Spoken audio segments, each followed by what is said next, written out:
Hello, I'm the host of Wild Podcast. My name is Darshawn McAway. If you typically listen to this podcast on audio-only platforms, well, rest assured, there's a link in the description that takes you to the video format of this podcast interview.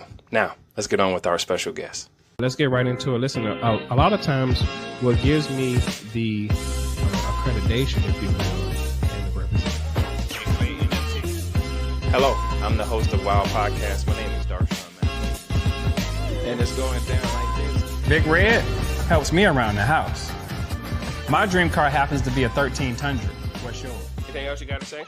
Any words of maybe encouragement or words of hope?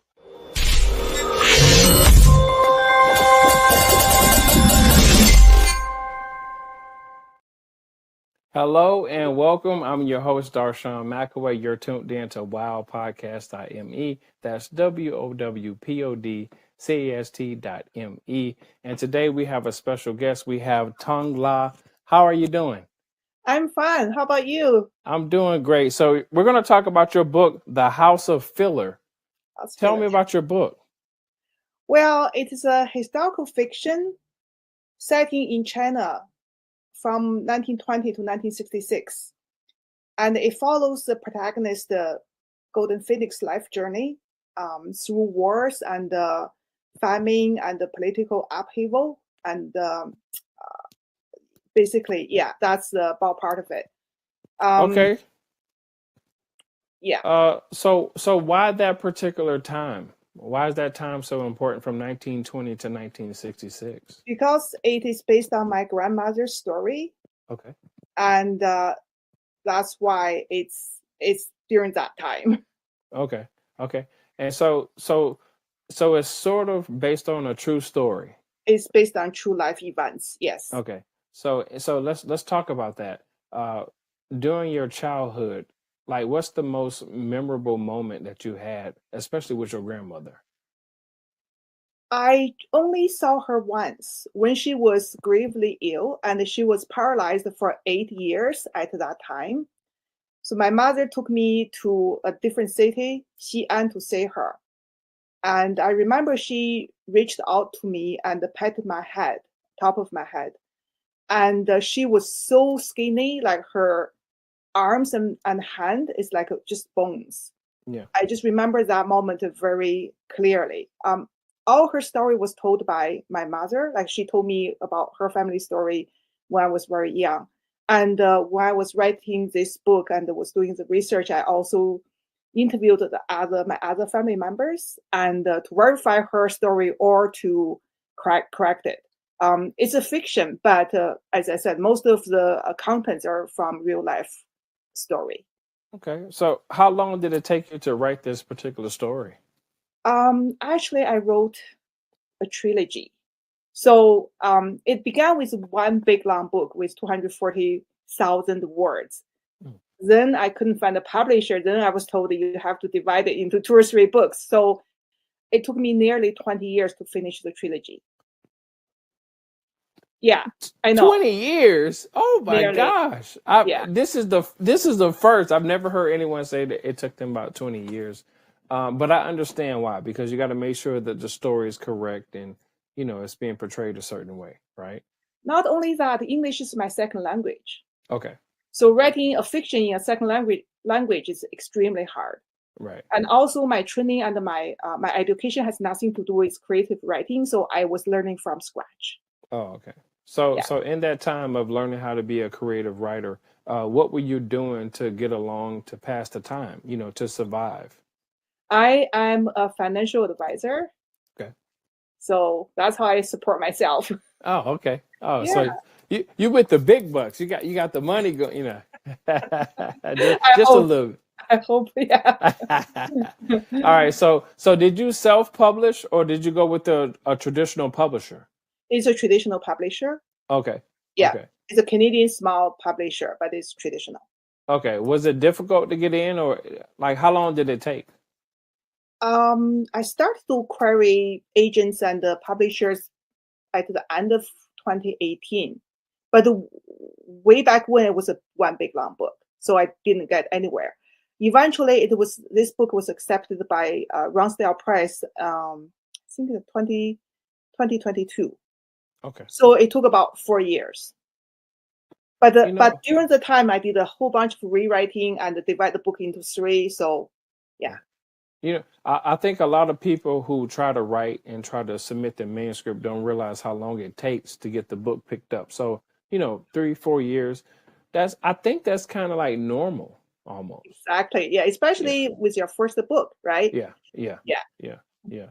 And then you're very lucky if you get a chance to self-publish and your book take off because of social media and everything like that. But for those of us who want to go with a traditional publisher, we try to be coddled a little bit. We want people to do the marketing for us, the editing for us, and things of that nature. So Yeah. I definitely understand for sure. Yeah.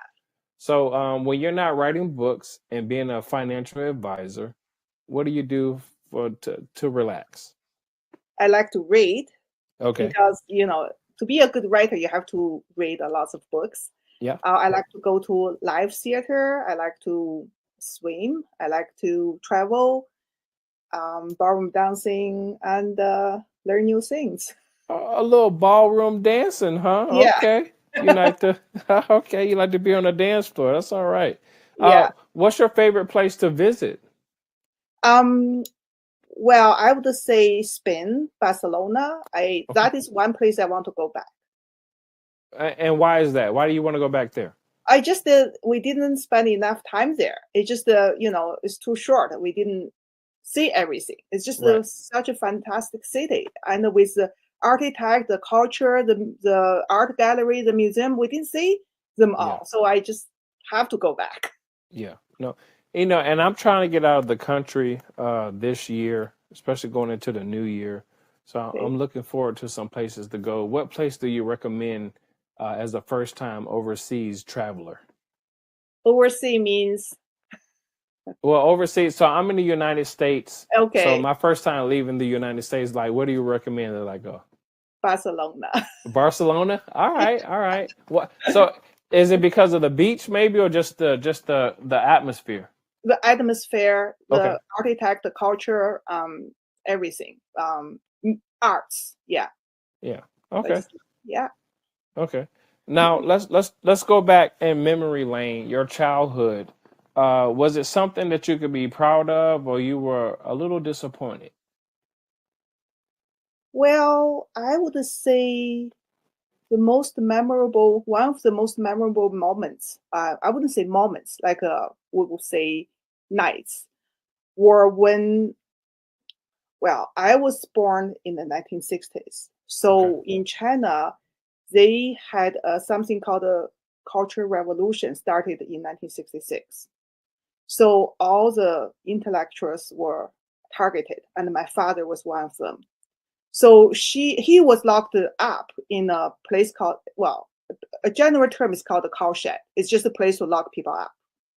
And then when I was 7 years old, he was released. But he was suspended from work. He was a university professor, and he was suspended from work. And he still need to go to political meetings every evening. But during that time, 2 or 3 times in a week, there's a power outage. So when there was a power outage, he didn't have to go to meetings. And at that time in China, they banned many, many books. Like during the Cultural Revolution, there's basically one author. Only his book was published, one author. And 8 operas. That's everything we had pretty much.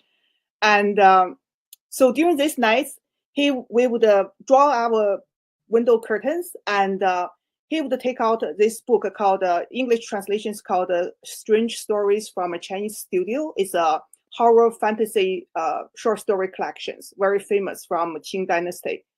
And he would take this book out from this hidden place, and we draw curtains. We light one single candle light, and my dad, my mom, and I, we would cuddle together, and he would read the stories to us. Not only he need to read it out, but also he need to translate from ancient Chinese to modern Chinese. So those are most memorable moments in my childhood, and I think that's also make me start to like stories and storytelling from that time. That's very fascinating. The Yeah. way that you grew up and the time that you grew up in, I couldn't imagine, growing up in your time, trying to figure out like what's right, what's wrong, what the future looks like. So, are you happy the way the future turned out right now? And would you want to change anything? Um, yes. I'm happy in the way that my lifetime dream is realized now. Well, being the first book being published, but I believe my following books will be published as well. So that's a big achievement. Right. In terms of disappointment, I I paid a heavy price for my freedom. So when I was in Canada, my father was dying. I couldn't go back to see him. It's a big long story, but that part is in my third book. And so, as I said, I paid a very heavy price for the freedom. Yeah. Yeah. I don't know how could I change that. It's just the way it is. Right. Yeah. You know what? I feel that. And I've never heard anyone say that they paid a heavy price for their freedom. And I'm not going to elaborate on it anymore. I can tell that there's a lot of heartache and pain in that. So, with that being said, let's tell everyone where they could go to purchase your books and if you're doing anything on social media. Um, Amazon, Barnes and Noble, maybe some libraries in the States. I know in Canada, lots of libraries collect my books, but I'm not sure about States. Indigo in Canada and some Canadian small bookstores, independent bookstores. That's where they can find my book. And in terms of social media, I'm not very good at it, but I have Instagram, I have Twitter, I have Facebook, and somebody's helping me to build my website. And the website address is my name, tong-ge.com. It should be ready within the next couple of weeks. Good deal. Good deal. Ladies and gentlemen, we're speaking to Tong Lao. She's the author of The House Filler. Thank Yeah. you so much for coming by. I really do appreciate you. Thank you for having me. No I problem. appreciate too. No problem. Thank you for